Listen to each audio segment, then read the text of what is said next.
Good morning. So I have a few essential snippets here that I think are relevant for today. First thing I wanted to say is, on the third day, he rose again. Thich Nhat Hanh's famous statement, "No mud, no lotus," is actually an excellent term to use when contemplating the meaning of Easter in the Christian tradition. As Joseph Campbell noted, what has always been basic to Easter, or resurrection, is crucifixion. If you want resurrection, you must have crucifixion. Too many interpretations of the crucifixion have failed to emphasize that relationship and emphasize instead the calamity of the event. If you emphasize the calamity, you look for someone to blame, which is why people have blamed the Jews. But crucifixion is not a calamity if it leads to new life. Through Christ's crucifixion, we were unshelled, which enabled us to be born to resurrection. That is not a calamity, so we must take a fresh look at this event if its symbolism is to be sensed. No crucifixion equals no resurrection. No mud equals no lotus. There is no transformation unless something dies. No rebirth without death.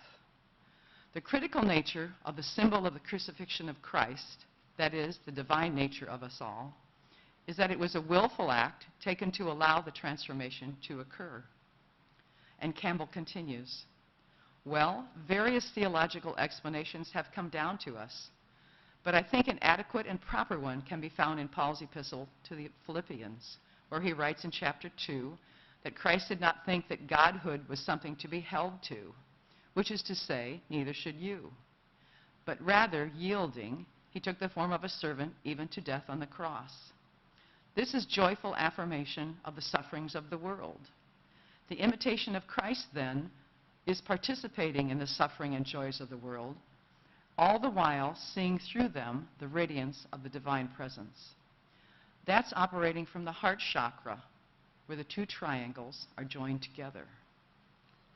We are to follow this example, to actively eliminate the aspects of ourselves and our lives that hinder or prevent our transformation into our own Christ nature. This is the imitation of Christ. It is the fulfillment of the creative, evolutionary impulse of all life to be fulfilled. We know when something is missing, but knowing how to become fulfilled is often another matter. On this Easter, I invite you to contemplate what you are holding on to, what needs to be released, to die, so that what is next for you might emerge.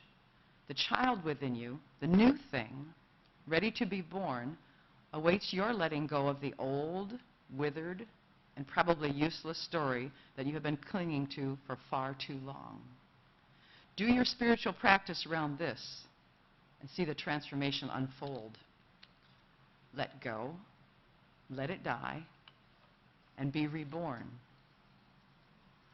And I'll end with something from Corinthians, 2 Corinthians 5, verse 17. Therefore, if anyone is in Christ, the new creation has come. The old has gone. The new is here. Namaste.